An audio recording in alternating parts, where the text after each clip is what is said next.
Hey everyone, Logan Chops here again with another game coming to Kickstarter November 1st called Cast the Ritual. Cast the Ritual is a game by Cliffside Games for 2 to 5 players. It plays in about 45 minutes to an hour and for ages 12 and up, in which you assume the role of a spellcaster who's trying to gather different components to perform a ritual. It's a lot of hand management and a lot of fun. So let's go ahead and bring it to the table and take a look at it. Okay, now mind you, this is just a prototype, so not all the artwork is done on this, and some of the stuff might change, but it's pretty well in its, I think it's pretty well in its final design of the game. So let's go ahead and take a look at some of the cards first, and then we'll go through some gameplay and the review part. So take a look at the characters. The game comes with 8 different characters. You go from over there, so you don't have a lot of the artwork for them. You got the Warlock, Head Librarian, the Wizard, the Artificer, Illusionist, Necromancer, Sorcerer, and the Wandering Bard. And if you take a look at the bottom, they all got different special abilities. Like you see, the Warlock there automatically activates the empowered effect of the Horn of the Imp. Whenever a spell, if you use or you choose the use card option on your turn, if you play 2 cards that are side by side from your hand at the same time, you get to activate the empowered effect on the bottom of the card, which usually it ups whatever the card does. Sometimes it makes your opponent discard an extra card, or you can draw an extra card, but you play 2 of the same card. We'll go over that a little bit more later. Every character has a different kind of ability. Some of them are like this that happen every single time, or you can choose to have it activate every single time. Some of them are only once per ritual, and in the game you play 3 different rituals that you're trying to cast, and we'll go over that in a little bit. So like this one right here, which is the Necromancer. It says during your work action, draw an additional card from the trash, usable once per ritual. So you can only use it once. So you get the 8 different character cards, and at the beginning of the game, you shuffle them up.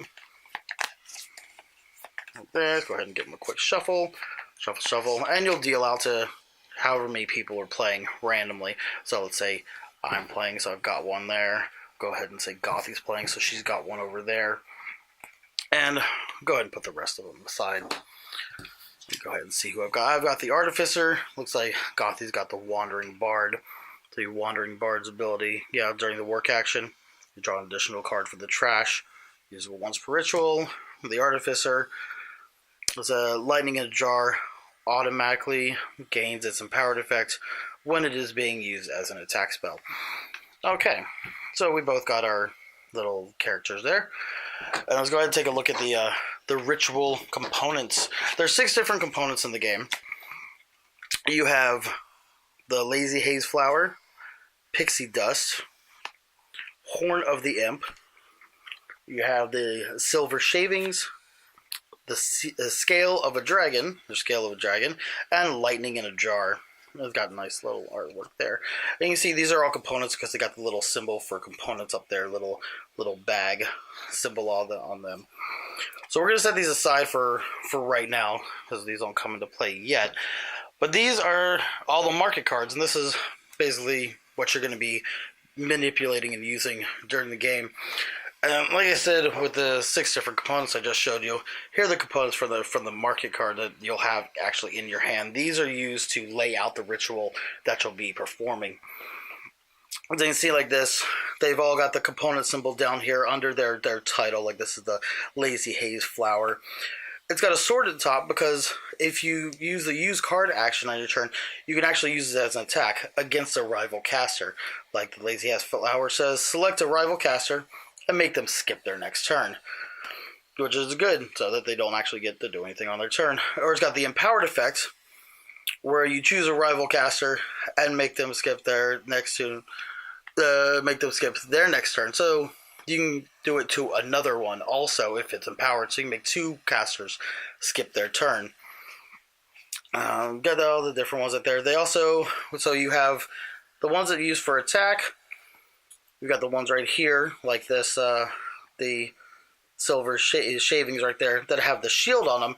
These are used basically to block. If somebody plays an attack spell against you, you can block it like this, and you can see redirected incoming attack to a rival caster of your choice.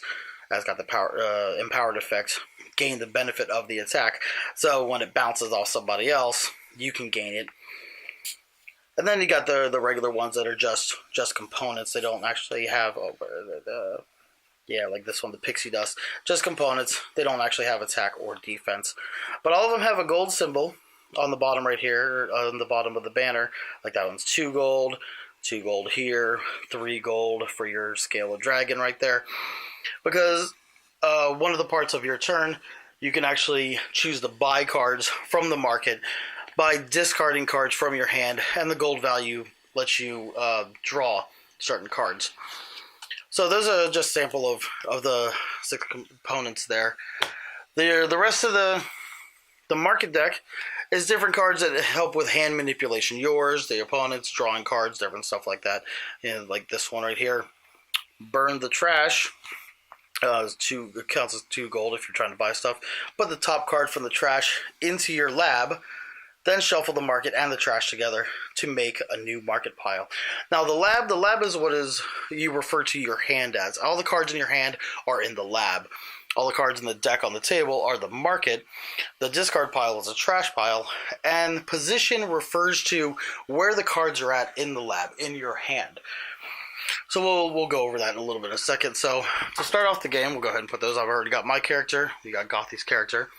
Let's go ahead and shuffle up the market a little bit here.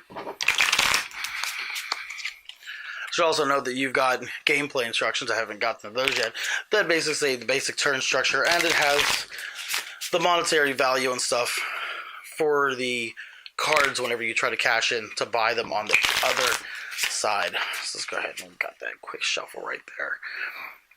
Put that there. Go ahead and take a look at these real quick. So I just need one of them. Put those to the side. So you can see gameplay instructions. So at the beginning of the turn, you're going to draw the top card of the market, and you add it to your lab. When you do add it to your lab, because the cards in your lab, in your hand, have to stay in the same position as they're dealt to you. So whenever you add a card, you're told to draw and add a card, you either have to place it to the extreme right or the extreme left of your hand. And you'll get the move positions because when you cast a ritual, you have to cast and play the cards in the order that they are in the ritual. So, let's see, the next one is move. So you can see 1 card by 1 position in the lab. So you can shift 1 card anywhere in your hand. And then you're going to go ahead and perform one of these actions. And we'll go over them in a minute. Let's go ahead and draw our starting hands right here. I get 5 cards. So it's 1, 2, 3, 4, 5. And your maximum hand size, well, you start off with 5 cards in your hand, but your maximum hand size is determined by how many cards are in the ritual you're casting. The first ritual that you're cast is going to be 3 cards. Second ritual you're cast is going to be 4 cards. And the 5th ritual you cast, the 3rd ritual you cast will be 5 cards. So we start off like this, and your cards are in your hand when you start off. So I've got my 5 there. Gothy gets her starting card hands of 5, like this. We'll go ahead and place them here. We'll look at them in a second. And then once everybody's got their starting hand of 5, we're going to shuffle up the ritual components. First, we're going to turn over 1 card to start off the trash over here. So this will start our trash pile right there. What do we have in our trash pile right away? We have a Trash the Lab card. Get it focused there. Which causes you can shuffle a rival caster's lab, which is really manipulative, especially if they got their stuff organized, they're about to cast a ritual before you make them shuffle their lab. Oh well. Okay, so our first ritual is going to be 3 cards. Let's see, we've got the Scale of Dragon, the Horn of the Imp, and the Lazy Haze Flower right there. I'll go ahead and reposition these a little bit so it's more in the center of the screen. And the other cards for the ritual components get set aside.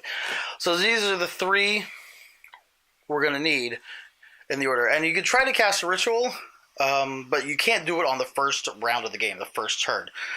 So if we go ahead and take a look at my hand, see if I have any of these cards. Let's see, I've got Burn the Trash, Make Them Work, Go to the Library, Lightning in a Jar, and another make them work in this order. And for me, being an old school Magic player, I always want to combine the cards and put them next to each other. It's really hard to fight that urge. So, got to keep them in this order. They have to stay in these positions in your hand. So I don't have any of the cards that I need to cast Ritual, so we're going to have to try to get some of those. Let's take a look at Gothy's hand real quick. She has Clean the Lab. Oh, she's got a Lazy Haze Flower. Burn the Trash. And Make Them Work. And a Magical Breakthrough. So she got the Lazy Haze Flower, which is part of the ritual right here. It's the third card right there. But we'd have to have the Horn of the Imp in front of it and the Scale of the Dragon in front of that one. So we'll try to get some cards. Let's see if we can do that. So let's go ahead and start out the turn.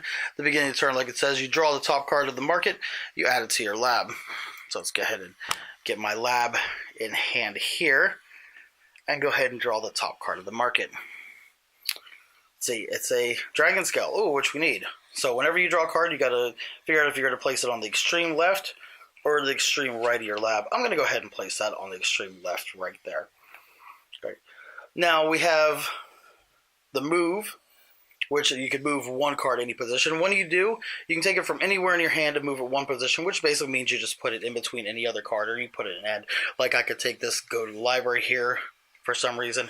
I can move it to over there, or I could, if I had one of the other cards, like if, let's say, I had the Horn of the Imp was right here where the Go to Lab is, I can move the Scale of the Dragon and put it right there. Because when you cast a ritual, not only do you have to have the three components, they also have to be in the order that they are here, next to each other, adjacent to each other, before you play them out. Let's go ahead and put my scale back right there. Okay, so now I'm not going to take a move action.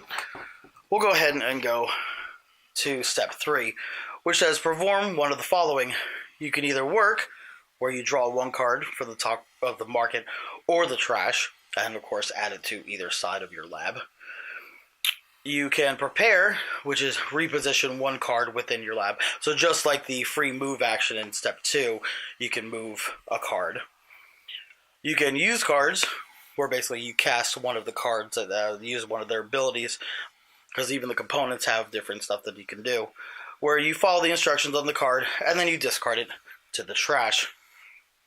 You can shop, where you can sell adjacent cards from your lab.